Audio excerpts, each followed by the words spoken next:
Hey, good morning. Thanks so much for joining us on this Wednesday edition of Virginia This Morning. I'm Greg McQuaid. Great to see you.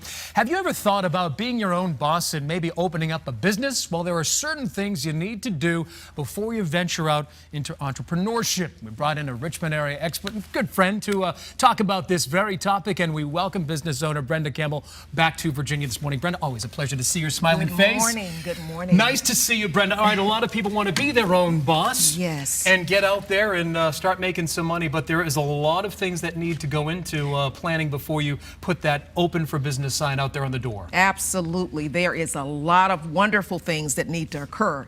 And this is serious business. So you must understand the industry that you're getting ready to embark upon. And one of the ways to find out how you do that is that you may visit the Bureau of Labor Statistics. And the Bureau of Labor Statistics is under the Department of Labor.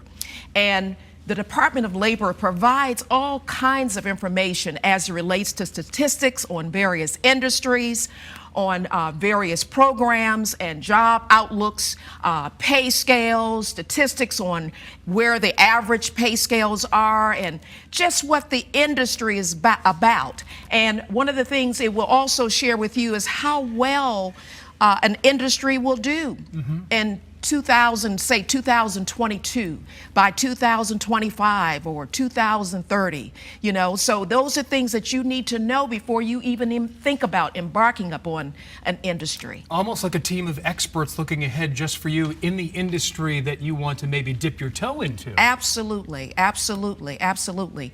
And not only that, there are things that you need to also understand before you yourself. You got to understand yourself why you decided to get into business.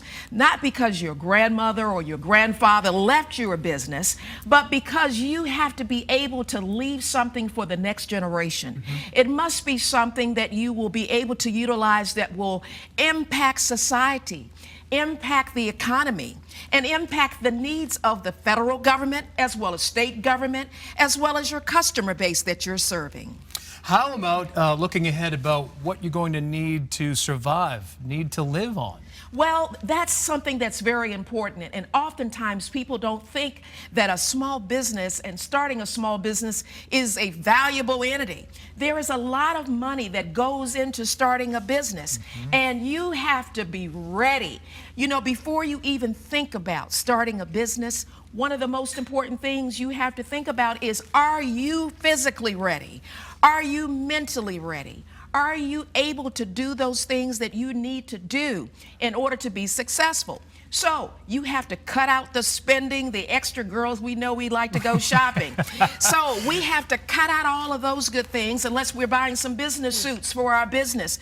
And we must be able to move forward in doing those things so that we can attract investors and attract people that like the SBA that will give you a loan or program costs situation to help you to move to the next level. And Brenda, you also have to think about doing more than just 8 hours a day, 5 days a week. Yes, it can take anywhere between 50 to 60 hours or more doing your business. It's nonstop.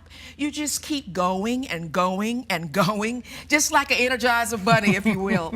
And people don't understand it's so much work doing a business because there's always something to do.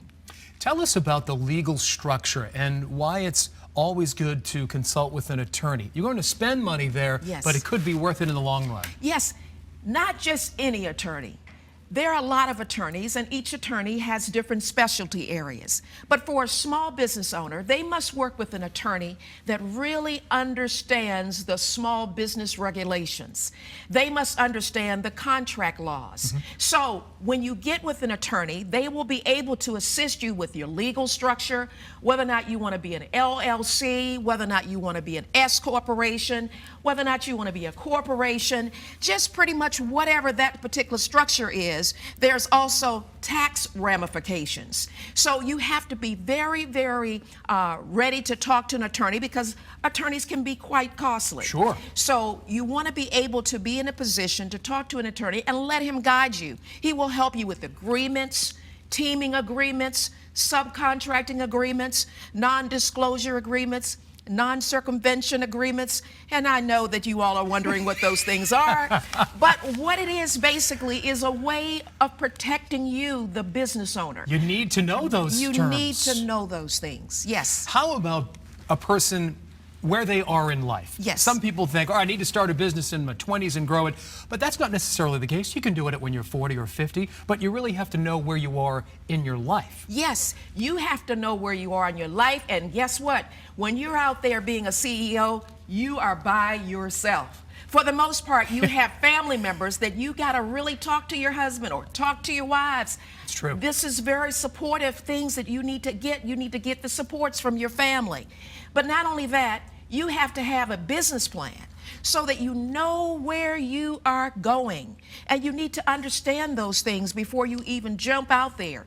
Understand where you're trying to go, how you're going to get there. You need to know who your competitors are. You need to know, do you have a management team? You need to know all of those things that will help you to grow your business. Who are the competitors? Who is your target market? Who is the business resources, or what business resources do you need?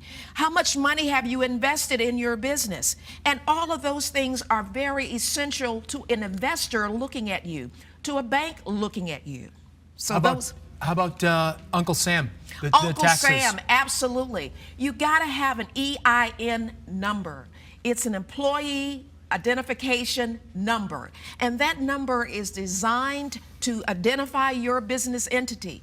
Everyone needs to have those things. In addition, when you're out there, you have to go to the State Corporation Commission to make sure that there is a distinguishable name for your business. You don't want to be caught up in having your business name on behalf of someone else's business. So you got to make sure all of those things are clear. You want to make sure all of that is straightened out before you move further. Also, if you decide that you want to do a nonprofit, it's still a business. So you got to make sure that you have your tax exempt information prepared appropriately. How about you were spending or overspending, underspending? You really have to find that right mark. Absolutely, because every business has to have a budget.